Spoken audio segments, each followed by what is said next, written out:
There's the big old dome. That is mine. So, back again.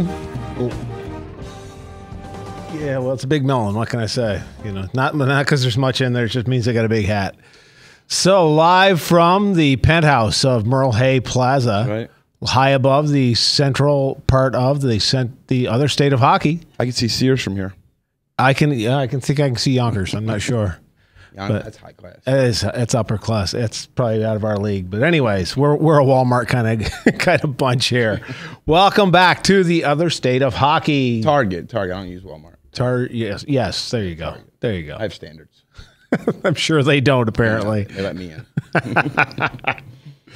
So we are back. Show number 9, I believe. We got to start keeping track. We should keep track. At some point when we're nominated for an Emmy or sued or something like that, we have to say how many shows we've been on for. Yeah. Or when. Yeah. Someday you'll pay me.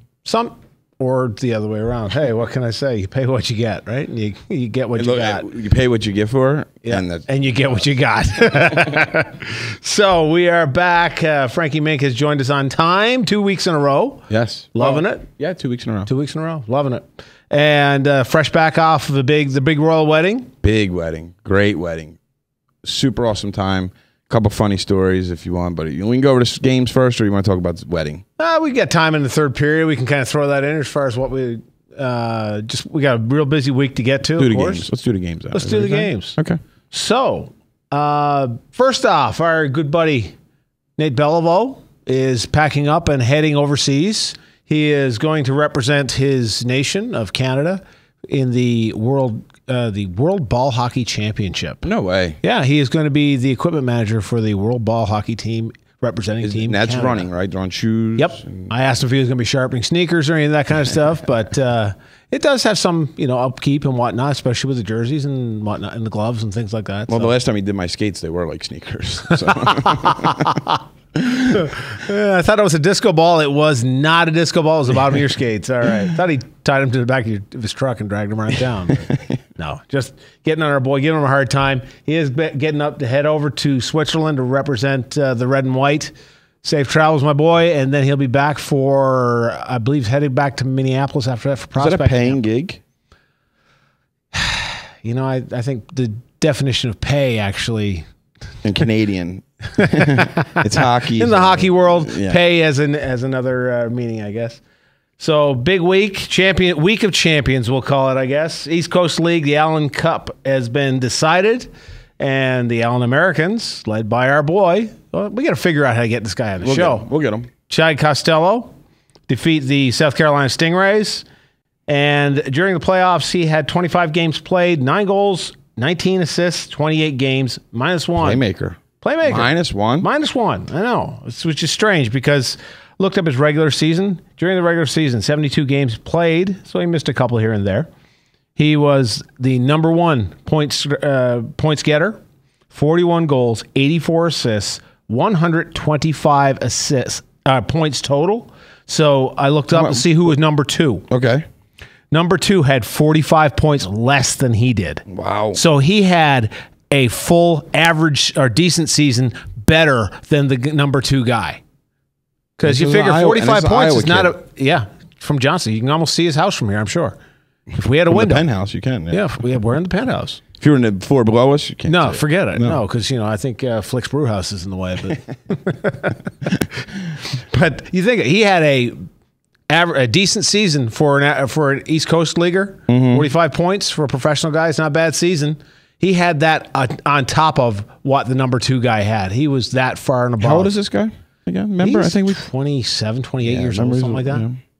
So he's not, not terribly long in the tooth. No. But got some hands. What can I say? He'll probably be in the American next year, right? Certainly hope so. He's had a dabble. He's never lasted. I don't know if it's a matter of him sticking or getting the right opportunity. I know we talked to our general manager here in town about, adding veterans and having a local pull. And, man, it'd be a great time for him to come home and actually put up some numbers in his own backyard. Yeah. At some point in his career, I'm sure he doesn't feel like he's done, but it'd be a step up and call for him. So be interesting to see how that would work out. But he's always had great numbers. And AHL is finally settled. Utica, our boy Paulie Girard, lost out to Manchester 4-1, which, class act of Paul. We're hoping to get him on here soon once he gets home. Yeah. He'll be home soon. Yep. So that was only settled a couple of nights ago. So I suspect a couple of days in upstate New York, and then he'll be back home because he does call Des Moines home during the off season. Yeah. And we'd love to get him on here and talk about him. Talking about, when we get into this about big goaltenders, Jacob Markstrom, goaltender for Utica, is one of these Bishop Rene kind of guys, just on his way up. He's 6'4", 6'5", big guy. He's the kind of guy stands on his head. He made some extremely athletic saves during this series. One was reaching back and knocking the puck out of the air with his paddle while in full. Ozzie Smith going back into the second. I've done them just by luck. Oh, 100%. Yeah. I mean, and when I mean it hits my paddles, because my paddle's on the ice. Yeah. Not I actually reach up and bat an actively moving. And when puck. everyone's like, "Oh, what a save!" I'm like, "I know." Yeah. Okay. How did you get back there? Well, I didn't leave there. I was there from the get-go. Yeah, exactly. I was that deceptively slow. And we do have a guest in the studio. We have the Stanley Cup visiting us here. Look at that. All right. Look at that. The other state of hockey with a pen in there. We didn't get that out of there. But anyways, this is sadly not the real Stanley Cup. But, given the fact this is the week of champions, this actually is my popcorn maker. I see there's a little on and off switch. You can't see it. Bottom there, but yeah. But anyways, the popcorn maker or the Stanley Cup is in the house. And let's talk about the week best that popcorn was. in the world. The week that was. So I don't see Chicago getting past this next round. Oh my God. How many times have we let off this show talking with that? I mean, and the same system was played against them. I asked Matt Pileski when he's on. I mean, every time I thought, this time they're going to beat them guys down enough. Every time. And then every time, game 5, game 6, them guys, Kane, Taves. I mean, they're just on it. Yep. I mean, some very well-balanced teams. I mean, as far as head-to-head matchups, the only game in the entire series that had more than a one-goal lead was Game 6, the final game. And that was not decided until about 5 minutes left in the third when Kane scored that beautiful 3-on-1 goal, which I don't care if Bishop was healthy or not. He was not getting back to that. No. You need a sheet of plexiglass and then that one-timer. Yep. I think that, you look at the shots that these goalies took. I mean, they weren't getting a lot of them. Of course, you have the best shooters in the world shooting at you, too. So there's no such thing as an average shot. Every save that these guys make is huge. I know I've done my share of bagging on Crawford, and he still scares me. Don't get me wrong. Anybody out there who's a Blackhawks fan. You did talk a lot of trash. I did, but he responded, and good for him. He made a couple of real good goal line saves. Not sure if the puck found him or not, but he did actually make a nice glove save. That doesn't matter. That don't count. Doesn't matter. They all count the same. Ugly or not, they are still denied goals. And actually, believe it or not, I will be in attendance for tomorrow's Stanley Cup parade. No way. Yep, heading up early tomorrow morning with a buddy of mine. Wow. Just to take in the... take it in. Take it in. Be part of the experience. I've never been part of a cup parade. I'd love to be able to have the chance of you were around when Montreal won it, though. Yes. 93, right? Yes. Well, no. Yeah, I was in, actually, just moved to the States in 93. Did you? Oh. That's why they won it. Yeah. Couldn't wait for me to leave. There I was in Louisiana, and where nobody knew what the hell a hockey puck was, besides something that Don Rickles would mention once in a while. And Don Rickles, you're throwing out Don Rickles. Hey, when's the last time he was mentioned on this show? Never. And so I wore my jersey to work, and nobody had a clue what I even had on. They saw C and H, and I thought it was from Chicago. I was like, all right, you guys let enough air on my tires. So. Kane and Taves, guys are alive and kicking. These guys once again produced, and we said that that was the big concern. They weren't doing anything, and what happened? Just like when we had our buddy over here, Benny, he said, "Good guys find a way to get it done." That was, I believe, his exact quote, and they did it. They're almost. I mean, I know people are going to say I'm very biased, but they're almost like superheroes in a way. Yeah, I mean, they're guys that are. I mean, Kane is the same size as me, Don't get me wrong. He's got more muscle. More a lot of stuff. But you do grow a better playoff beard than he does. But yeah. I mean, he's also what, 16 years old. Yeah. But these guys, these big NHL guys, pounding on them. Even in the last game, who was it? Who's the big American kid that plays for? He used to play for New York last year. Plays for Callahan. No, but the other Boyd. Oh, come on. Oh man, you know what I'm talking about. Yeah. Anyway, that big guy. He came up and cross-checked, got a roughing penalty even for it. I mean, it really took it to him, and he still scores the goal to win the game. That's the one thing I think that the game has evolved. As when we'll talk about the game evolving as we do every week, but to some degree or another. But it wasn't that long ago, and the little guys were looked over. Didn't matter what kind of talent you had. Yeah. You were looked over. You had guys like Martin St. Louis, who only because he went into 4 or 5 professional camps and got refused 3 to 4 times before he finally got given a chance by, I believe, Calgary. And he wasn't there very long when he showed that he could actually take the pounding. What he started in Calgary? Yeah. Huh. I thought he was with Tampa Bay. Undrafted. He went to Calgary. We'll look it up later on, but he paid his dues. Not drafted. That's why we need an assistant. Yeah. A good assistant. Yeah. Maddie. Maybe Alaska will do that for us. Alaska. Oh, I can't wait till she's. We need an intern. Yeah. That's what we need because, I'm tired of getting my own coffee. And went by $5 and they asked what name to be put on the cup. So I said Stanley. So there he is. Stanley's on the cup. So it's not a plug for them. They're no by any means a sponsor. I'd love to have Tim Hortons on here. But anyways, it is what. We don't have a Tim Hortons here, though. No, going in St. Louis, though. Open this week. Really? Open this week. So, hey, who's going to be looking for any excuse to get there?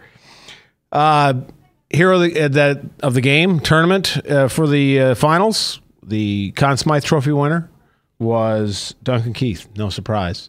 The guy was logging hero hours. You talk about superhero. Game was only 60 minutes long. He was on for almost 31 minutes.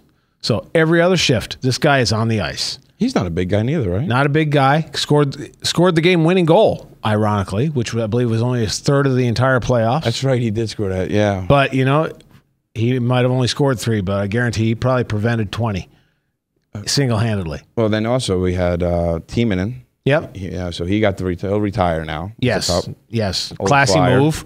Yeah. Flyers they got rid of a lot of their D this year. But and in fact, them two guys, his partner, Coburn, was playing Tampa Bay. Yep. So Yep. cleaning house again. But you speaking of Timonen, he's actually lucky. He even has his leg after what he went through with the health issues he had last year with the blood clots and whatnot. Yep. And just great to see a classy guy, bounce back to a point. Now here he is.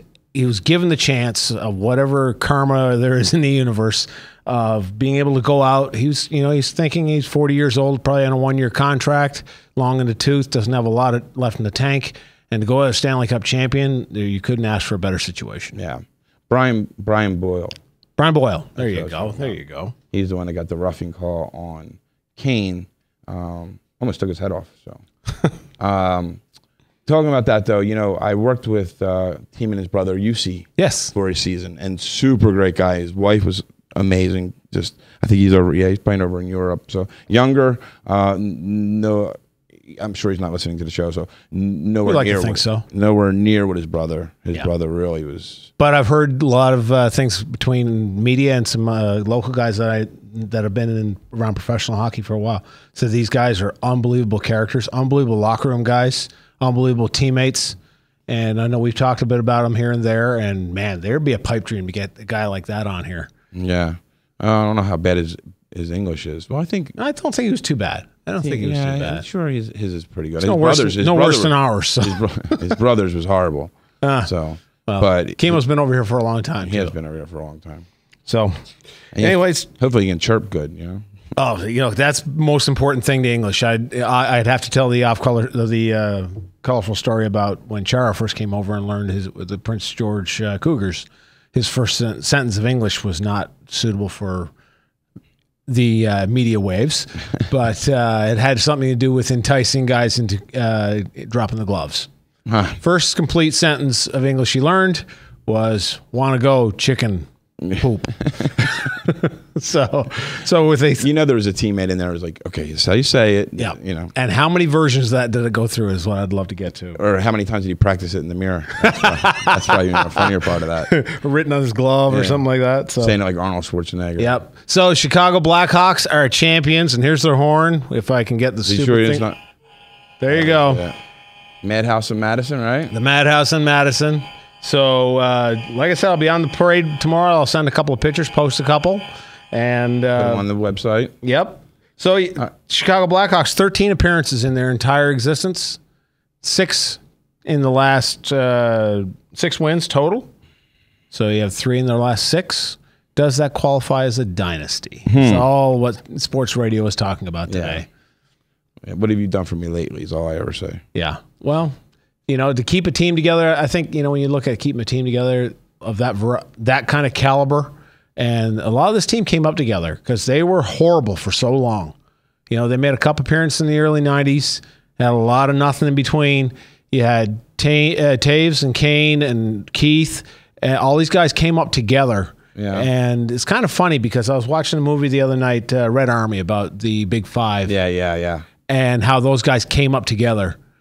And, really, these guys came up along the same lines. These guys actually structured their contracts so they could stay together and there'd be enough room to go out and get enough talent to win. And then they got rid of Bufflin after the first year. Not get rid of them. I don't, but you can't keep the band together 100%. But when I actually looked at what the contract situation's like for this so-called dynasty, if that's the word we're going to use, besides it being an 80s soap opera and probably one of the best Kiss albums, they've got a couple of guys to resign. So Antoine Vermette's a free agent. Okay. And this is a guy who... real quick, because we got to get to it. Johnny Oduya. Okay. Brad Richards, who turned it on big in the playoffs, in and out. Timonen, of course, we know where it's going to happen to him. Michael Roosevelt, defenseman. Hossa? Hossa is not. Okay. I believe he has another year. Desjardins and Comiskey. So out of all those, you've got 4 Ds. Wow. So you have a team already who's thin on D, or at least heavy on Timonen. Yep, losing Timonen. You're going to lose Oduya, who is one of their top 4, possibly, if he doesn't resign. Because he's going to be worth big money now. Yeah.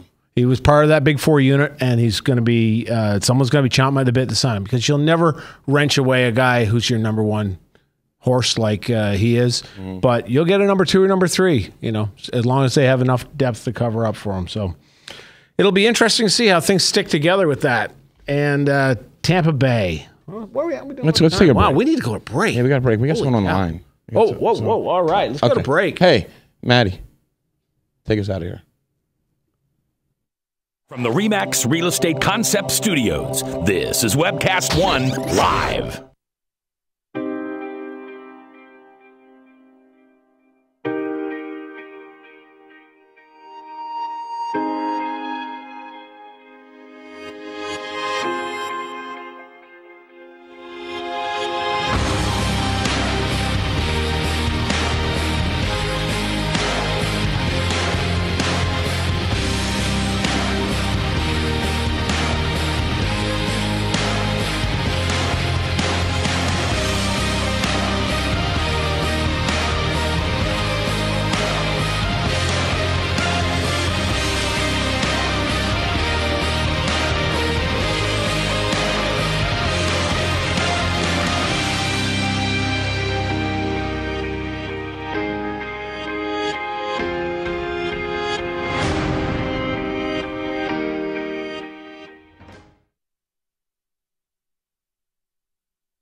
Credit cards are like grandkids. They love you, sometimes get out of control, and it's fun to get a new one. Who can stop them from piling on? Hi, I'm Tom Coates with Consumer Credit of Des Moines. At the end of the day, you can give these grandkids back, but you're stuck paying off bad credit card debt. We can help you put the fun back into using credit cards responsibly. Right, kids? Yeah! If you need help getting credit cards off your back, call Consumer Credit of Des Moines. Hi, I'm J. Michael McCoy, and about 20 years ago, I went to a used car salesman by the name of John Hewitt. He had a little shop over there on North 2nd Avenue called John's Auto Sales, and I bought a car. I found that experience to be one that I had never had before from a used car salesman. He was honest, he was dependable, he had integrity, and he did what he said he was going to do. Well, over the years, between my kids and grandkids, I purchased 7 vehicles from John's Auto Sales. And last month, I asked him to be a sponsor. I can tell you about their huge selection. I can tell you about their years of experience. I can tell you about their honest integrity. But all I really need to tell you is that I bought 7 cars, and you can trust them. John's Auto Sales, 5435 2nd Avenue, Des Moines. You need a good ride when you hit the trail. Trust the man with the cars, and he goes by the name of Big John. Big John. Big John.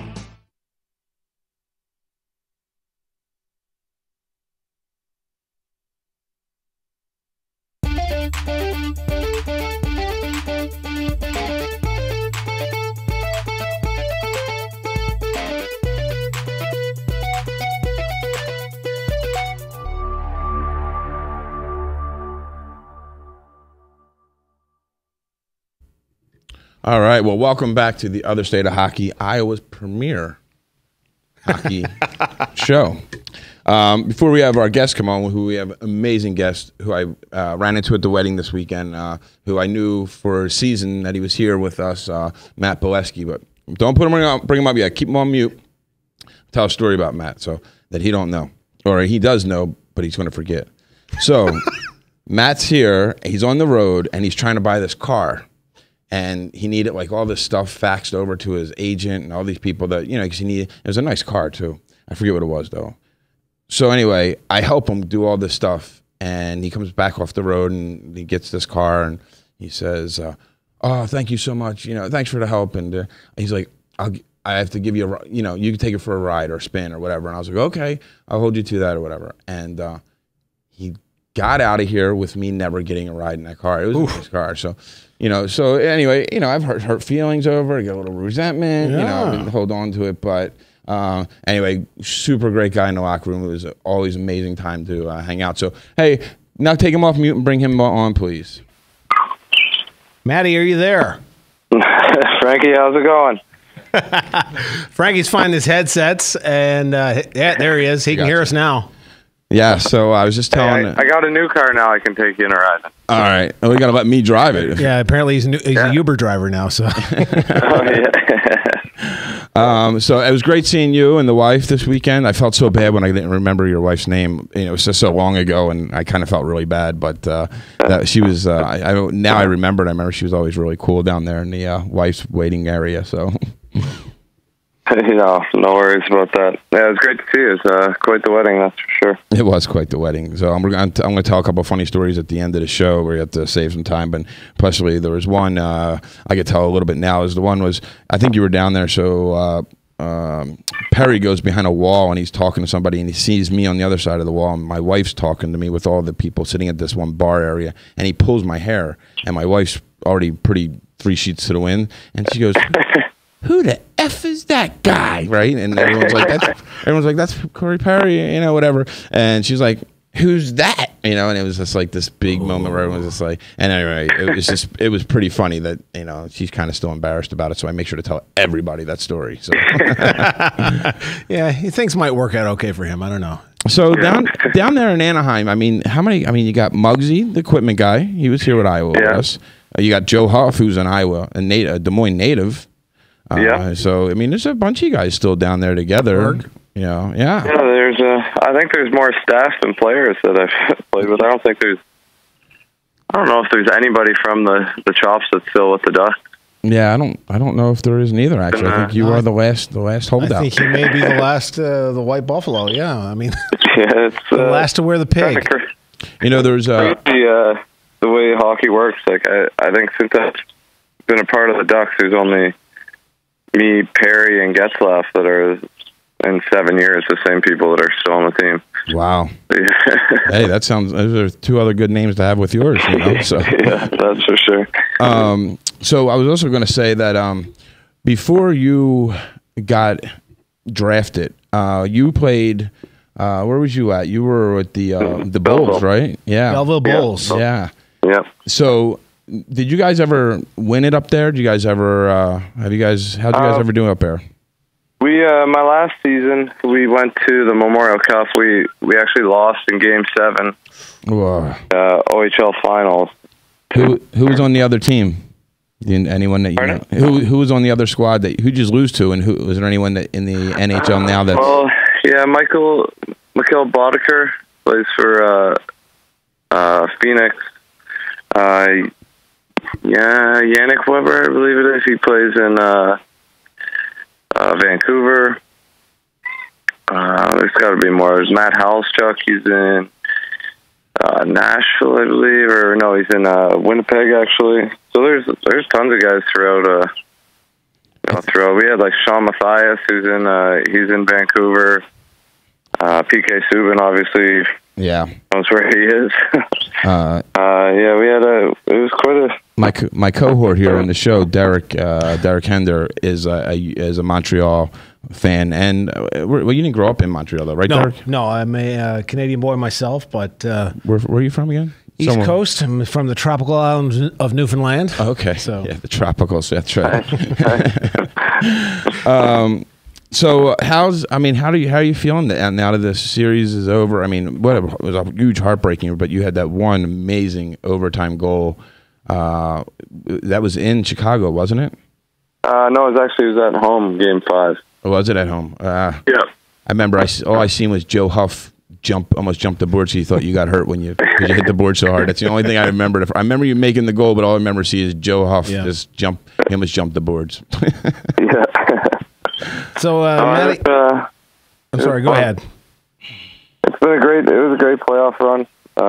Obviously, losing this third year in a row in a Game 7's a bit of a stinger, but yeah, you got to get to those to lose them too. Yeah, exactly. So it's kind of funny you mentioned about growing up in the Ducks organization. Now that you've just turned 27, you are now qualified as a unrestricted free agent. How does that feel? It's a different feeling, that's for sure. It's pretty much on my mind all day long, every day right now. So no doubt.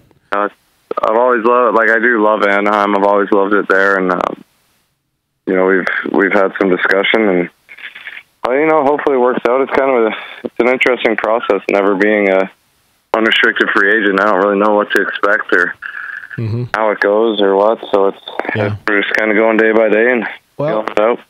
Fortunately for you, I mean, looking at the numbers, you had probably your best season of your career. You had 22 goals, 22-10 for a total of 32, plus minus of 13 above. Yeah. And a fantastic playoff run. You had some really big goals in there. I know you had a great series there against Winnipeg as well. So I'm hoping that pays out big time benefits for you down the road. And I was just kind of wondering, as far as where it's got to be tough. Where does your heart lie? Of course, you want to stay where you're comfortable, but of course, on the other side, you got to think about where's the path take you. Yeah, it's kind of a big step, especially in our life. Me and my wife got married last summer, and you're kind of looking at your next 5 years or so of your future and where you're going to be. And Anaheim is a great place. You live in Newport Beach. It's sunny every day. It's very tough to leave there, and that's not something we don't want to. We're not planning on leaving, but we got to make the best decision for us as a family, and kind of just find what the next step will be and where it can take you. Maybe you can always look at sunny Philadelphia. Then you probably will become my ultimate favorite player. And actually did some looking and hearing some things that are talked on the NHL channel today on the radio, talking about fourth rounders, oddly enough, of which you were a fourth rounder. And the approximate numbers are about 20%, 1 in 5 of making a scratch in the NHL, which you've done quite well for yourself, scratched out 329 games out of that total. But I looked up and see what kind of numbers we're looking at. Guys that were drafted ahead of you, there are 86 guys that were drafted ahead of you that have never played an NHL game. Really? Which is, I think I was the 112th pick, right? Yes, 112th in the 06, which was a very good year, looking at some of the guys who went in the first round, but there was a lot of desert between you and the top round there, too. There's a few guys in there that have never been heard from since. So, it's kind of like I said, getting drafted early is nice. It's always, you get a ton of opportunity, but getting to the NHL, it's kind of, they always say it's harder to stay in the NHL than to get there, and that's something I definitely have found out throughout my years. Yep. Something actually, Frank, I did look at back at his first season in the NHL. His first full season was 10-11, I believe it was. And we love talking about plus minus for, the lunch pail kind of guys and the guys who have to be two ways and work their butt off. You look at, he started his first year, he was minus 10. And of course, then this year finishing plus 13. So, Matt, what can you tell us as far as how your game has developed over the last 7 years or so? Yeah, it's kind of been it's definitely a learning curve. You have to, you start all the way from you start in junior. My last year junior, I scored 41 goals or something, and then you go play in the AHL, and you kind of score a little less. You have to learn how to play more defensive, and then when you come to the NHL, if you're not on that top two lines, you pretty much you can't get scored on when you're on the ice because your coach isn't going to want to put you back out there. So it's kind of something you have to learn on how to balance playing both ways. And the biggest thing they've always harped on me, and I think any young guy, is your consistency. So just trying to play that same game every night of being physical and not doing anything. You don't have to do anything too fancy. You almost have to just make sure you do the same thing every night so your coach knows what he's getting when you get out there, and that's something I've tried to work on, just being consistent. Right, staying consistent. And this year also you did a lot of less dropping of the gloves too, I'd say, right? I mean, 2 years ago, or 2 seasons ago, I remember you were dropping them pretty often. It's kind of interesting. You start kind of scoring some goals and getting more opportunity and playing on the power play, and I think I was still first in hits for our forwards on our team, so I still kept with the physical aspect, but I guess I just once I started going in, I wanted to focus on scoring goals. Yeah. One of the other memories I saw was at the Honda Center right after the lockout, first game.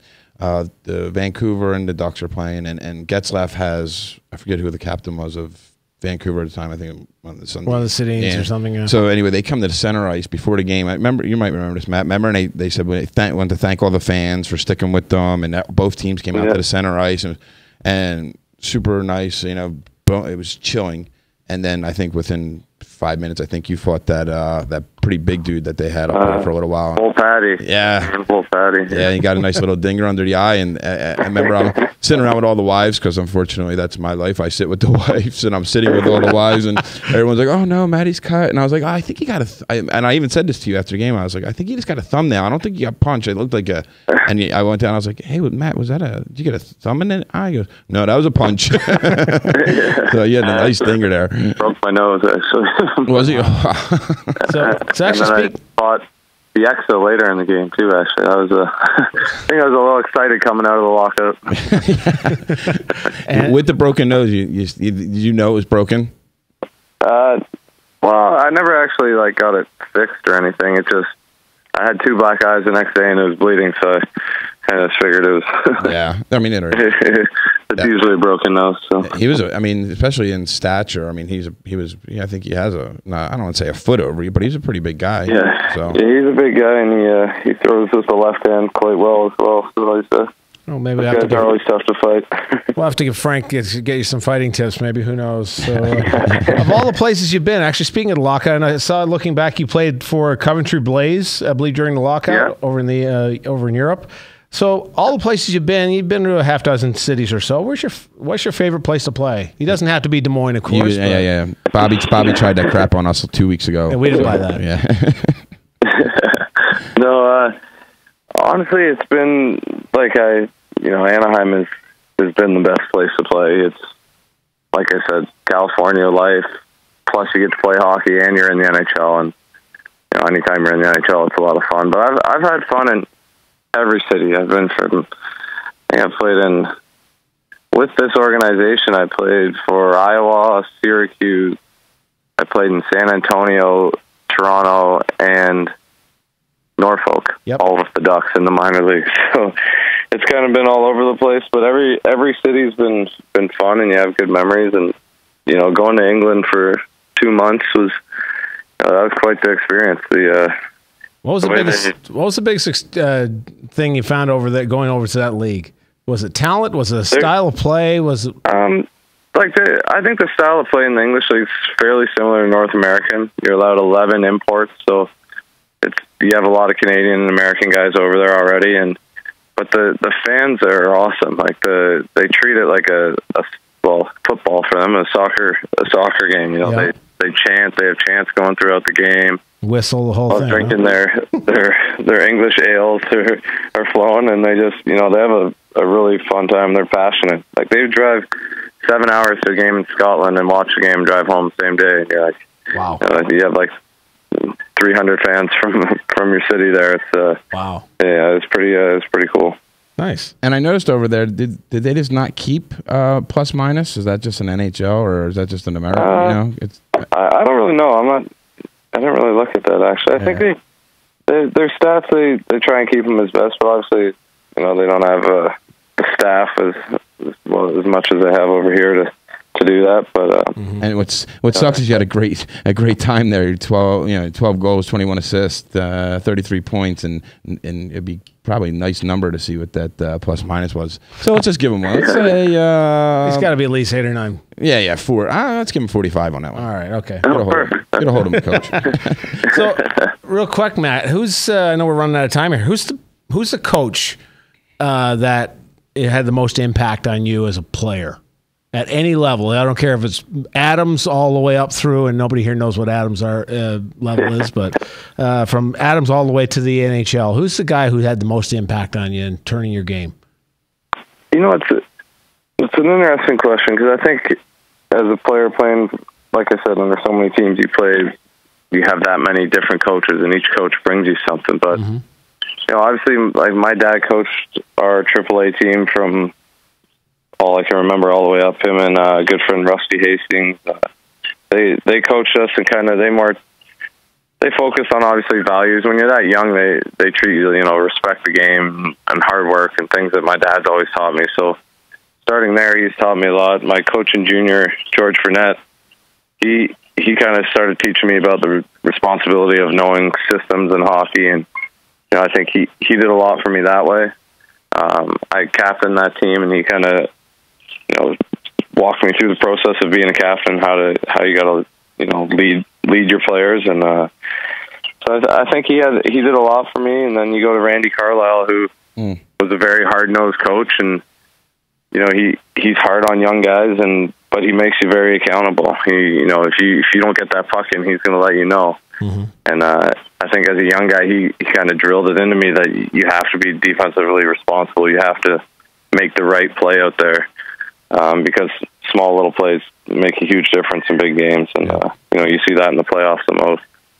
And then you look at Bruce Boudreau's been, he's kind of given me the leeway and let me be an offensive player and put me in different positions that, he showed some faith in me, and that obviously this year helped me excel to where I'm at right now. So it's kind of been a mixture of everyone, but I think each coach has done their part for me.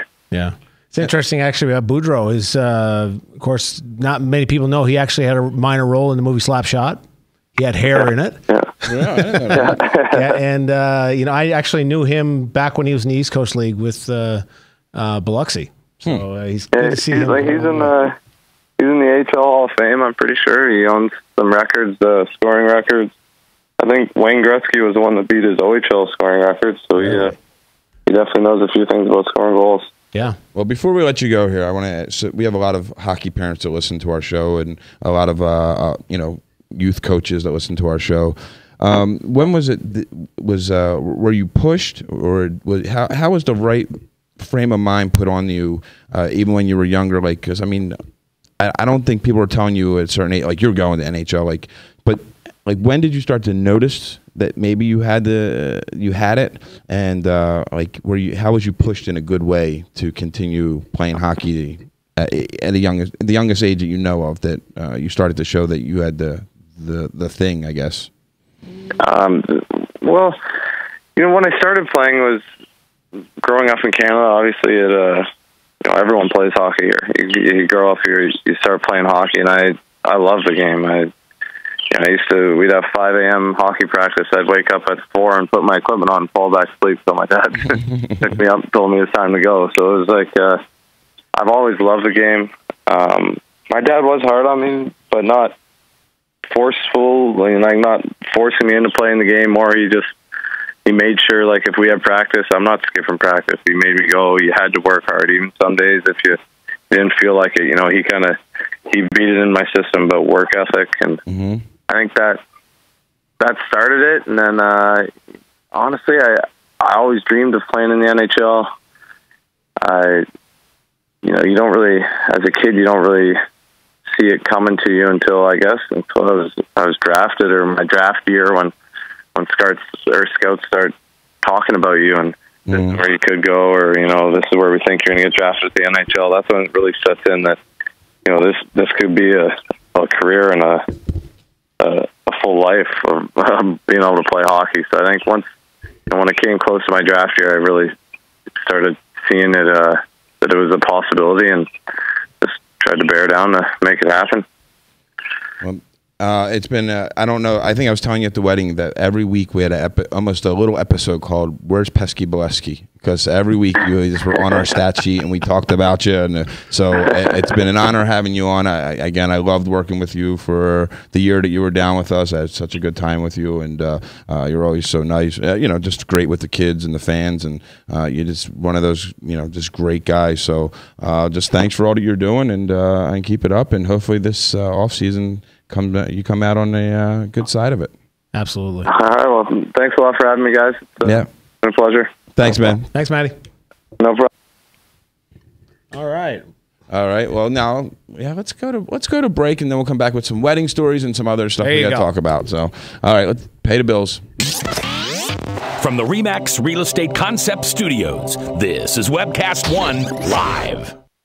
I'm Brian Leach, owner of Service Legends, and my position is Chief Talent Officer. I'm Nicholas Wonderscheid. I am Bernie Homs. And I'm the Service Manager. Marketing Director and Client Relations Manager. Everything that we do is about ensuring that we exceed your expectations. Our clients are important to us. 100% satisfaction. We're not just focused on heating and cooling. That's the easiest part of our job, actually, is fixing furnaces and air conditioners. Everyone that we come in touch with, we want to improve lives. Bottom line is, we've got our installation guarantees, 25% energy savings guarantee, comfort guarantee, temperature selection guarantee, property protection guarantee. 100% satisfaction guaranteed. Fixed rate or it's free. All of those guarantees are backed up with a 100% money-back guarantee to hold ourselves accountable to making sure that you get what you're after. Just fixing the problem today. If they have another problem 5 days down the road, it's still fixed rate or it's free. We use what's called straightforward pricing. Our technicians are going to give you an exact to-the-penny price on what it's going to take before they move forward with any repair. That way you know what to expect. It's the same price every day. No surprises. If you get off work at 5 o'clock in the afternoon, you come home, you realize that, my furnace is broken. Now you need to call somebody out that night. You shouldn't have to pay more for that. We're guaranteeing service 24/7. We run afternoons, evenings, nights, weekends. We're staffed to work that. Phone rings at 3 in the morning. You'll get one of our representatives answering the phone every time.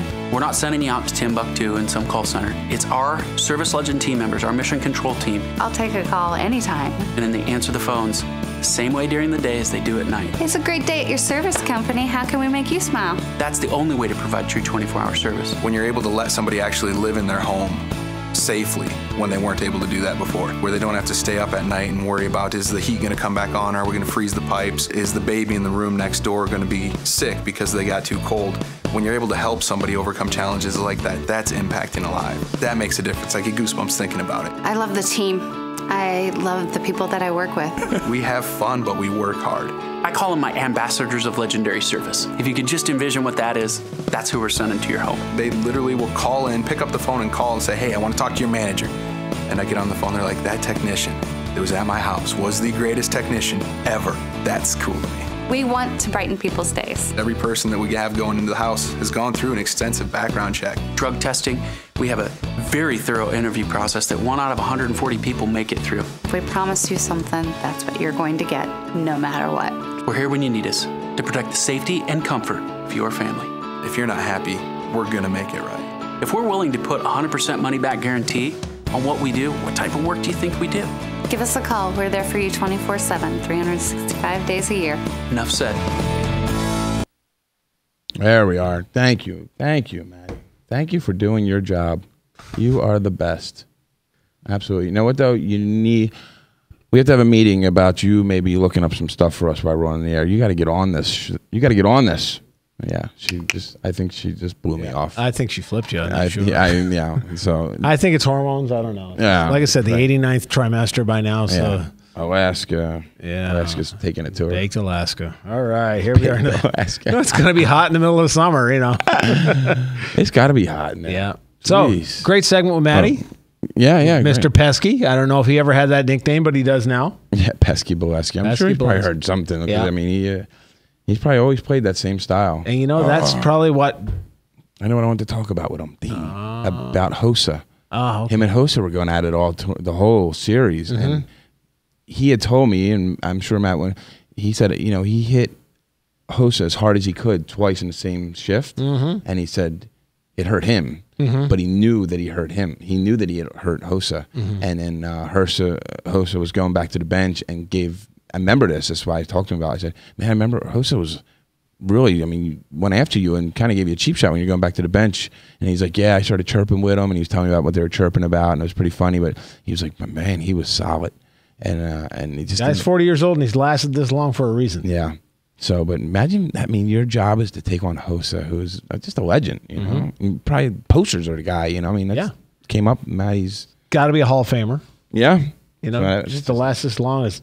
How great is that? Unbelievable. So anyway, talking about that, we were talking about that at the wedding. So we go to the wedding, and it was, I don't know if you see the news. It was an Ottawa newspaper and all that, and it was mostly NHL guys. A lot of them there. Getz was there. Getzlaff. Perry was there. Craig Anderson was there. So it was big bald guy. Yeah. His wife's from right outside of Philly. So we sat with them for a while, and just a great time. Typical crap show. After both, because everyone stayed at the hotel, this resort, for 3 days. So everyone just partied. And it was. I'm the only sober one, so I'm always managing and sheep herding and. Collecting stories and any ammunition you might need on other people. Here's a funny... and by the way, we did bring Bobby. For his wedding. That was the wedding top. There's Bobby. There he is. Back. There it is. Hey, there he is. He made it. He's now a married man.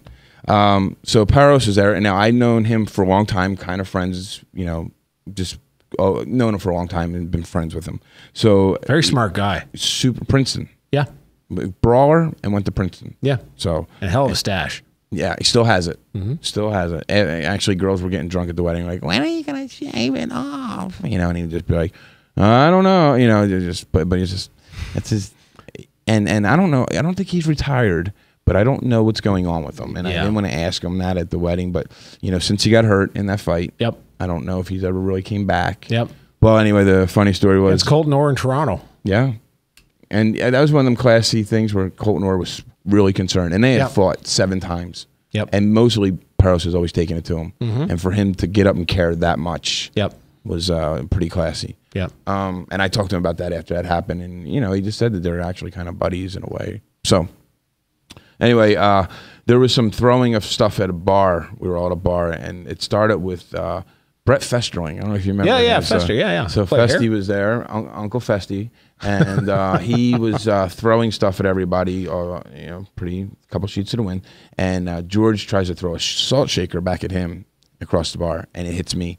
And to see this look when I looked over to see who hit me, and I thought I seen George throw it, so I look over and he tries to blame it on somebody else first.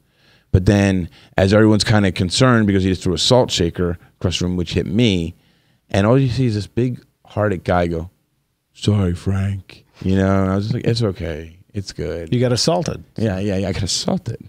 So I said, I blame it all on Brett Fester. I said, I blame it all on Festy anyway. And he goes, yeah, me too, right? So it was just a great time, and the wedding was beautiful. Bobby's wife, Danielle, absolutely beautiful woman, and great little service. It was a small wedding, and I got to talk to Bobby's dad.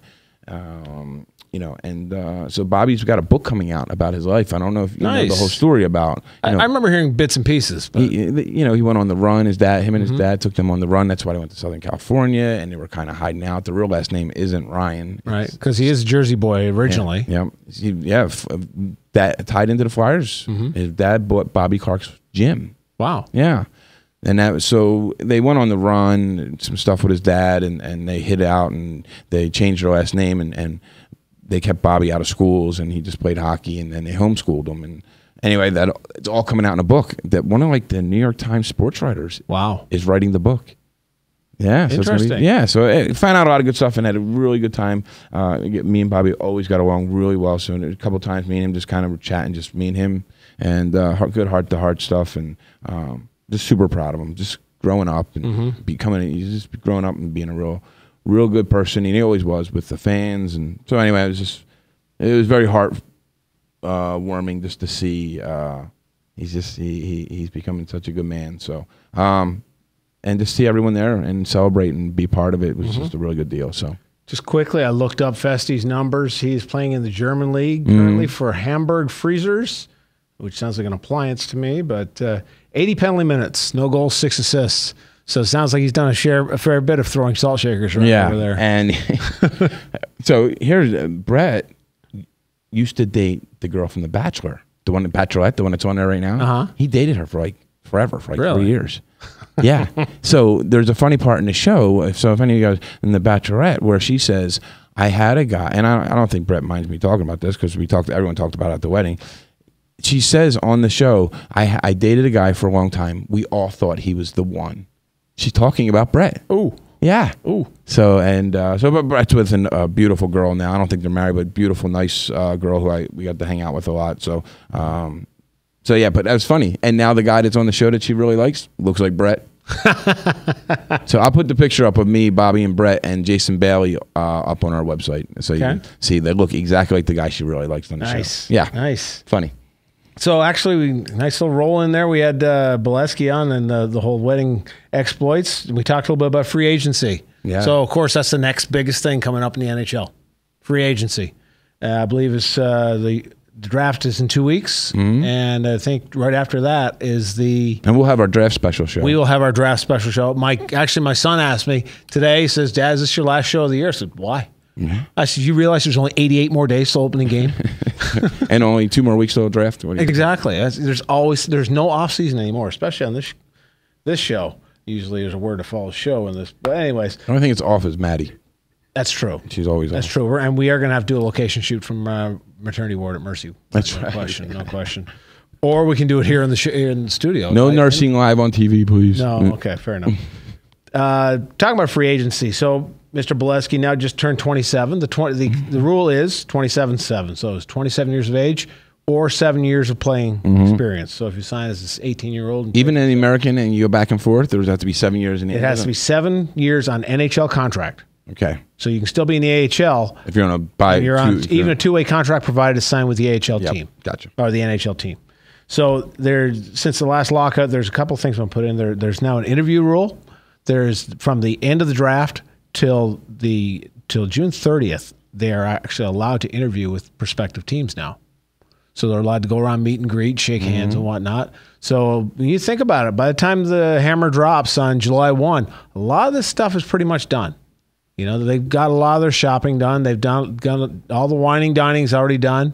And these guys pretty much, I think for a guy like Matt, the next couple of weeks is going to be pretty hectic for him. Yeah. But certainly it would be a lot more, he'll get a lot more sleep than he would in the old system of waiting until July 1 for the hammer to drop and then the feeding frenzy starts. And I mean, because this is when people are going to start telling you what you're worth. Yeah. Right? I mean, before it was you're overachieving or underachieving. Yep. Now people are coming to you and saying, this is what we think you're worth. Yep. And for him, he had, like we said in the spot with him, he had his best year of his career. Yeah. By far. Big numbers, good numbers. Goal total was good. Plus minus was great. His penalty minutes were down. Doing a lot of penalty time. Scoring big goals in the playoffs. There's no more resume that a shooter could build right now. Yeah. And going up against the big guys and being the guy that's thrown down the ice against the big lines, there's nothing more that speaks about how much you're going to cash in for. Of course, he's not looking to win the lottery. He's looking for somewhere to hang his hat for the next 5 years that he wants to be a part of a winning tradition. And I hope he buys a nice car. And hope he gives you a ride. Yeah. Maybe, like I said, maybe if he takes up being a Uber driver, you never know. So Actually, the interesting, before 05, teams used to get a compensation pick for anybody who was a free agent. So if you had like Timonen, who's now a free agent, if he was to sign with somebody else, you would get a 5th or 6th rounder or something. Really? Like that. Yeah. I didn't know that. Which I never understood that. We did actually see that with coaches because with Babcock going to Toronto, because he was still technically under contract until July 1, they have to give up a 3rd rounder in the next 3 years. So for Toronto, you think 3rd round, they're going to still probably pick pretty high in the next, at least next year or the year after that. So at what point do you give up that 3rd rounder? And how did the Flyers and the Chicago trade work? Right, we gave them Timonen, and then if we did well, if the team did well, he doesn't have to personally do well, right? I mean, or is it personal you know, a lot of those contracts are crazy because it can be if he finishes in the top 5 in scoring. It can be if the team makes the first round, it's this many. He would never get that. Yeah, exactly. No, exactly. But a lot of times it's if the Hawks make the first round, it's going to be a 3rd round pick. Okay. If they make it to the Stanley Cup round, it could be a 1st round pick. So literally based on it can be inversely to how you finish. It's because we'll get the 1st round pick. We'll put them in our system. We'll get them really, really good, and then we'll trade them to a team that's going to win the Stanley Cup. Probably, yes. And then you'll hopefully get a really good pick again. Team like the Kings, like we did before. Like the whole Kings team was 6 Flyers. So. Yep. Anyway. So for Matty, the thing that does benefit him besides his career year, his resume year, he couldn't have a better situation. It's a very thin crop in UFAs right now. I just went down through the list of... Sure. Again, all right, top money getter right now as far as the biggest contract coming UFA, Mike Green from Washington. Yeah. Defenseman.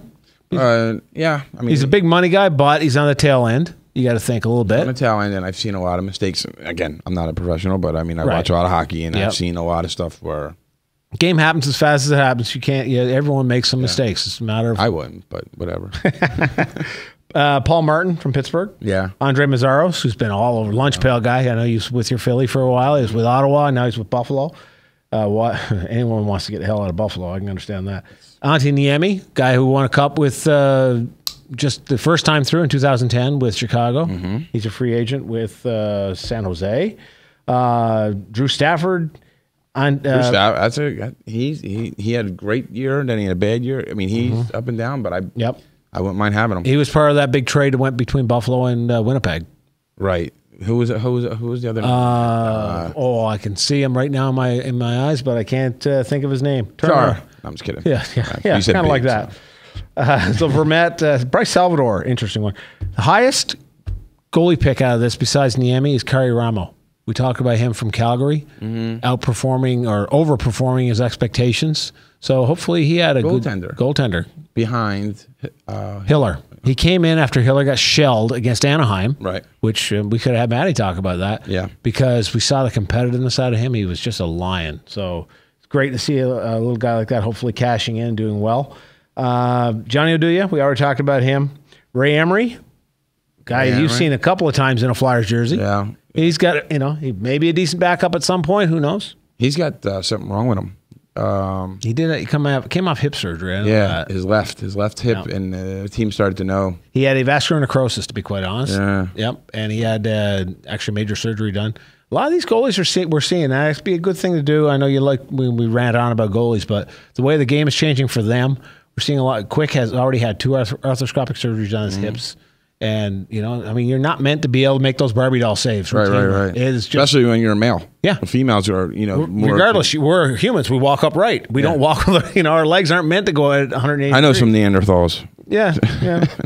They're knuckle draggers. Devin Dubnyk, other big name. I like that. I think he's got to stay home, honestly. I think the big thing for him is staying home in Minnesota. They gave him his chance. They gave him a chance to really shine, and he got his Vezina nomination from that. Scott Clemenson, Urbandale boy. Love to get him on. Yeah, I see him go to many. Yep. I'd like to see him come home, but, who's to say? He's been journeyman. He played in Florida a lot, or San Antonio a lot this year for Florida. He been back and forth between Florida and Jersey. Yeah. And I believe actually he was with Florida last, but good guy. He's always behind a big time goalie. But he's made his time. He's he's got to be 35, 36 years old now at this point. It's not when people think, oh, he's just a bad. I mean, look, he does everything in practice. Yeah. I mean, them coaches hold on to him for a long enough reason. When you're behind a superstar goal, it isn't like, oh, they just, he does have it. I've seen him play. I've seen him play in the NHL, and I watched him play. With a few minor exceptions now, you don't have the traditional backup anymore. You have a 1A and a 1B a lot of times. I mean, unless it's a guy like when Brodeur was in his prime, where out of 80 games, he's going to start 75 of them. Yeah. And you're going to get a start against Columbus or something. Right. But they kept the right goalie behind him in case he got hurt. Right. Right. And he was a lifer. It was always. Lifer, stuck with it. So, thin crop. We hope he does well. And, man, look at that. We are right on the top of the hour here. Man, it's been a good show. It's been a good show. And I didn't even get half the homework I had here. So, once again, we said it. We need 2 hours. We need 2 or 3 hours. Maddie, 2 hours. Thank you. Yeah, she's working on that. I saw her get a pen. Right on that, Maddie. We got a lot of great stuff we want to talk about in the coming weeks. We want to talk about traditions and we want some rants about stuff. We want to talk about this stuff going on with Phoenix, their situation. Let's do some in-depth reporting on that. Let's get on that. Let's get on that. Let's see who. I know I'm going to call. Yeah. I'll see if they'll say something on the record, and then I'll bring it on the radio. And there's always stuff happening locally here, of course. Mm-hmm. No off season. Greatest sport in the world. We go play for the Nationals this weekend in Colorado. Attaboy. Des Moines Explosion. I expect hardware next weekend. Yes, there'll be something. I'm hoping. I'm not hoping. It's going to be everyone needs to show up. Yep. And our 12Us, our 10Us are probably going to dominate. Yep. Our 8Us it's the 12U team that I'm worried about. But we'll see. Yep. We'll see. I know a lot of their dads listen to the show. So special thanks to the Stanley Cup for showing up tonight. Yeah. And I haven't seen you since I was born. Yeah, and special for Bobby for showing up. Yeah, on the wedding cake. Yep, and I'll be at the parade tomorrow, so look for me. I'm like I said, just want to take in the whole spectacle. Could really care less who's seen it, but I want to see the mug and see the big guys and just be part of the whole atmosphere. Colorado for next 10 days coaching. All right. Hopefully come home with something. All right. Well, we'll see you on the backside of it. I gotta go.